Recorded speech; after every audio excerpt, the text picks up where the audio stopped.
पंच केदार सिर्फ मंदिर ही नहीं है, ये आस्था, इतिहास और रहस्य का अद्भुत संगम है, जहां हर पत्थर में भगवान शिव का वास है।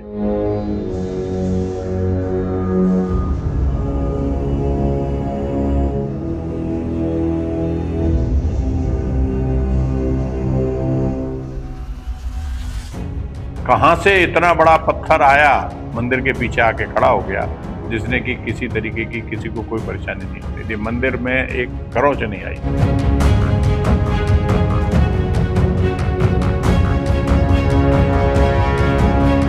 ऐसे रहस्यमयी मंदिर जहां आज भी भगवान शिव के अलग अलग रूपों की पूजा होती है।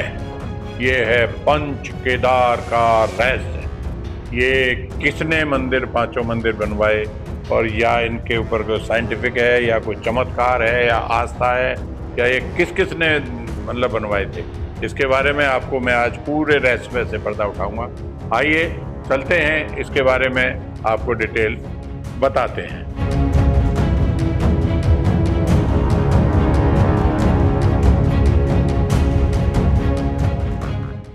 ये पंच केदार हिमालय की बर्फीली चोटियों के बीच, जहां हर कदम पर खतरा है, जहां सांस लेना भी मुश्किल हो जाता है, वहां पर ही मौसम ऐसा रहता है कि उनके बारे में ये कुछ भी असंभव नहीं होता कि कैसे हो रहे हैं। ऐसे रहस्यमयी मंदिर जहां आज भी भगवान शिव के अलग अलग रूपों की पूजा होती है, इन्हें कहा जाता है पंच केदार। लेकिन क्या आप जानते हैं इन मंदिरों को, पांचों मंदिरों को किसने बनवाया था, और ये कब बने थे, और आखिर इन्हें इनसे जुड़े रहस्य क्या हैं? आज मैं इस पर से सबसे पर्दा उठाऊंगा, कोशिश करूंगा कि मैं आप मेरी बातें से सहमत हों। अच्छे इनके बारे में जो मैंने जाना है उनके बारे में मैं बताऊंगा, जो मैंने अपना वो किया हुआ है। पंच केदार की पूरी अनकही कहानी एक ऐसी है। ये पांच केदार उत्तराखंड के हिमालय में स्थित 5 प्राचीन शिव मंदिरों का एक समूह है। इनमें केदारनाथ मंदिर, तुंगनाथ मंदिर, रुद्रनाथ मंदिर, मध्य महेश्वर मंदिर, कल्पेश्वर मंदिर, ये पांचों के मंदिर हैं। ये सभी मंदिर बहुत कठिन पहाड़ी क्षेत्रों में स्थित हैं। यहाँ तक पहुंचने के लिए इंसान को कई किलोमीटर पैदल यात्रा करनी पड़ती है। यह कहानी जुड़ी हुई है महाभारत के पांडवों से।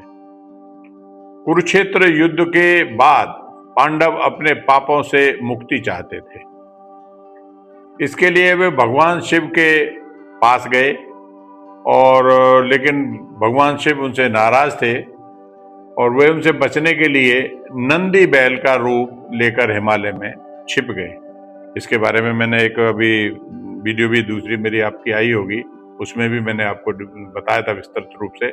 जब पांडवों ने, लेकिन छिपने के बाद में भी पांडवों ने उन्हें ढूंढ लिया, तो शिव जी जमीन में समाने लगे।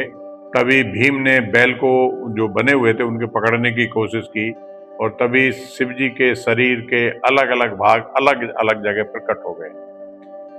केदारनाथ, ऊबड़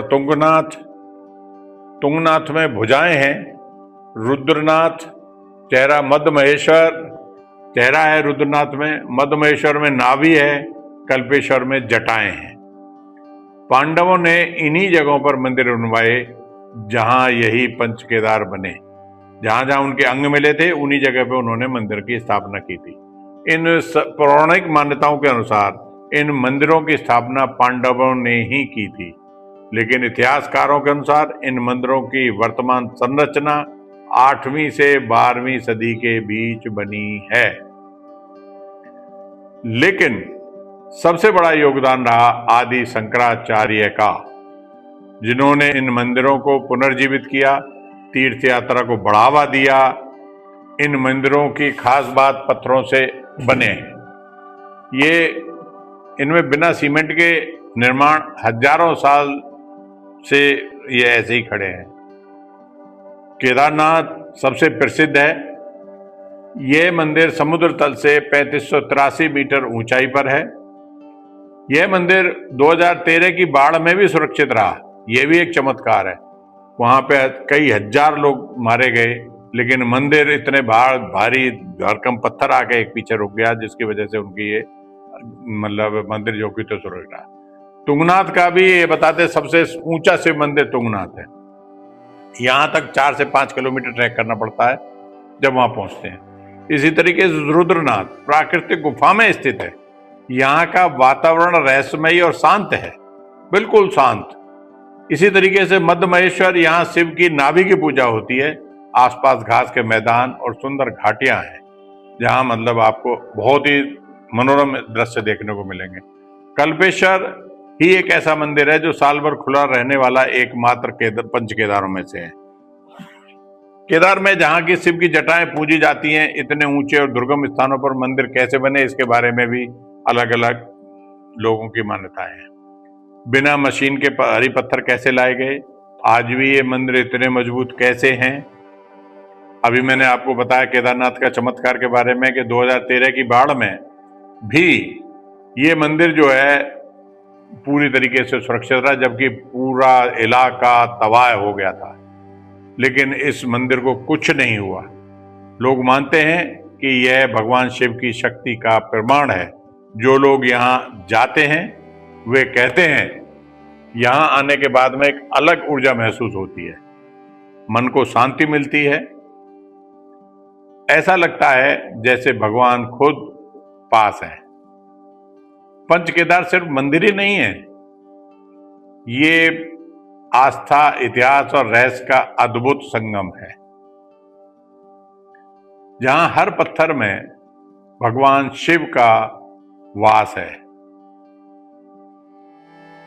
आपको ये नहीं लगेगा कि हम ऐसे पंच केदार के बारे में जानकारी, इन 5 मंदिरों के बारे में जान करके कि ये मैं कोई नई चीज सुन रहा हूं, लेकिन ये एक वास्तव में ऐसा है, अलौकिक दृश्य होता है। वहां मंदिर में पहुंचने के बाद में आप उसको जो है सारे अपने कष्ट सब कुछ भूल जाएंगे, केदारनाथ की चढ़ाई भूल जाएंगे। हालांकि अब तो गवर्नमेंट ने बहुत अच्छा सुविधाएं कर दी हैं।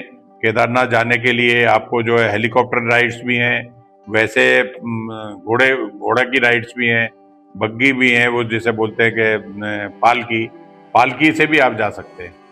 लेकिन मतलब जो आप पैदल जाने के बाद में जो चमत्कार देखने को मिलेंगे, रास्ते में आपको थक गए हैं, कुछ ऐसी चीज होगी, कोई अचानक साधु आएगा, चल भाई मेरा उसने हाथ पकड़ा आपका और 50 गज आपके साथ चल दिया, और फिर आपकी शक्ति ऐसी हो जाती है कि आपको लगेगा कि मुझे अब किसी तरीके की कोई परेशानी नहीं थी।